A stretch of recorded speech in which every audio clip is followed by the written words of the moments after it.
Hey everybody, how's it going? Hope everybody's having a good night. This episode, we're going to talk about something I'm really excited about, speed runs. And we're going to look at my speed run car I built. I'm going to be making a speed run maybe tomorrow just to kind of test it, not go too hard, but try to do something. And after the intro, we're going to look at the car and talk about it, talk about the power, talking about the motor and the ESC and the car and my past experience, and we're going to talk about all that stuff. So stick with me till after the intro, and we're going to get into it. Thanks. Let's get started. This is my Speedrun Baja. We're going to talk about all of it. But before we talk about it, I'm going to show you. If you go on my YouTube channel, Brushless Guru, and you go to my videos and you scroll all the way down to almost the bottom, you'll see some videos here I'll show you. So yeah, YouTube. Then we go to my channel here, click on view my channel, go to the videos, scroll all the way to the bottom almost, and I think it was about 5 years ago I had a LMT Baja with a 3080 and a MGM 463, and I was basically following it down the freeway. And I made 3 or 4 attempts at the world record. I think the fastest I got was 106, but you can check them out. And so I have a little experience. The record back then was just 112. So now we're going to talk about the car. We're going to start with the ESC and the motor. This is the MGM TMM 863-3, an 800 amp continuous 63 volt ESC made by MGM Compro in Germany. This ESC is massive. It's 6 1/4 by 6 1/4 by 4 inches tall with the fans. It has a 800 continuous amp rating with a 1200 amp burst rate. It'll run on 15S. It pairs perfectly with the linear 3100 motor that is 6.5 inches long by 2.5 inches in diameter. It is internally cooled with a fan in the front, and it's rated at 53 horsepower. My previous speedrun buggy had a 400 amp MGM ESC and a 3080 motor, which is the little brother kind of to the 3100. The 3080 is rated at 30 horsepower, and of course the 400 amp is 400 amps continuous, and I think it's 750 or 800, it's something like that burst. So now we're going to talk about the batteries I'm going to run. I chose the Z brand batteries. These are 5200 milliamps, 3 5S for 15S. I got them off Amazon. They were about $150. And I've used Z brand in my Raminator. I had 2 9000 6S batteries. I have 2 6000 amp 6S batteries in my other Baja, and I really like them. I'm using a 2S 5000 milliamp 30C smart battery for a receiver pack.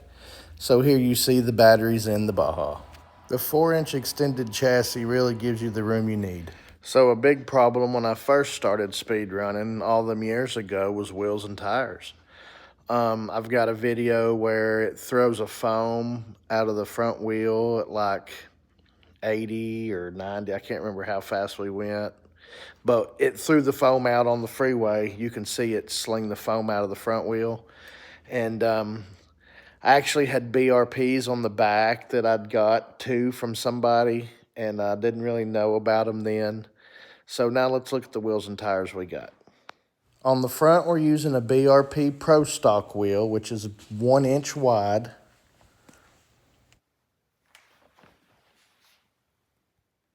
On the rear, I decided on a Street Tread 3 inch wide BRP. On my previous Buggy, I run a 2 inch wide rear tire, and I really had good luck out of it, but it was a slick. BRPs are solid, so there's no growth. You'll see them used in a lot of high horsepower applications. So now we'll talk about the Buggy some. The Baja itself and why I chose the Baja, the timing, the GPS I have and the way I've got it set up, and there's not really much else. The brake servo and the manual disc brakes. So let's look at that. I believe the Baja is the most durable RC car you can get. It's the most versatile. It's two-wheel drive, so a lot of people kind of shy away from it, but the platform is rock solid. It's remade by I don't know how many people. They offer the extended chassis. They offer manual brakes. There's a multitude of reasons that make it a good speed car.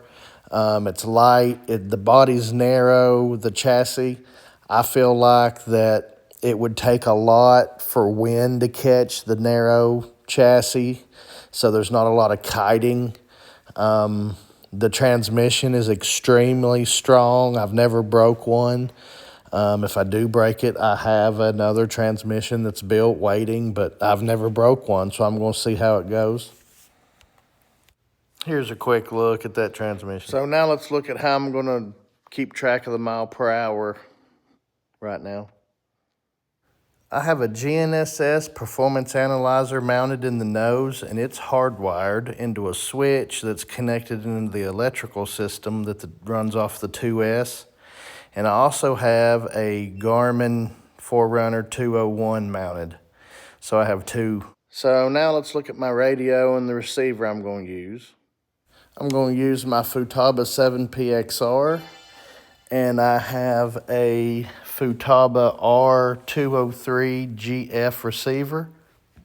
If anybody knows a better Futaba receiver for range, just leave it in the comments for me. I've got a signal booster that's Futaba that I'm going to put on my 7PXR, I believe.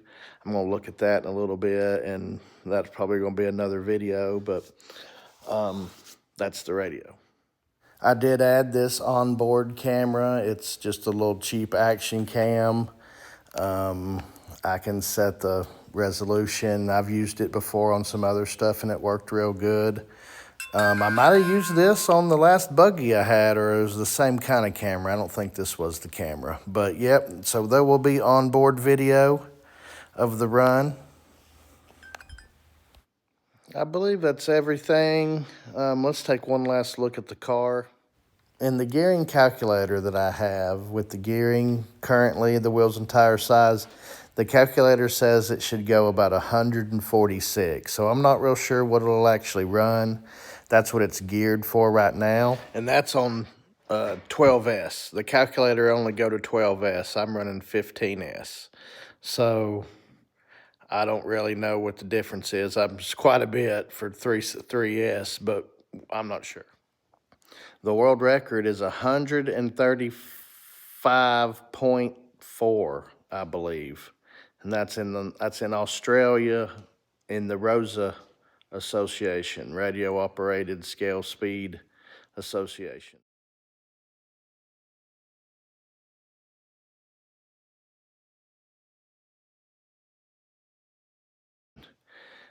Based out of Australia. Their website's up, and I guess the record's still current, 135.4, I believe it was, for large-scale electric. So let's see what happens.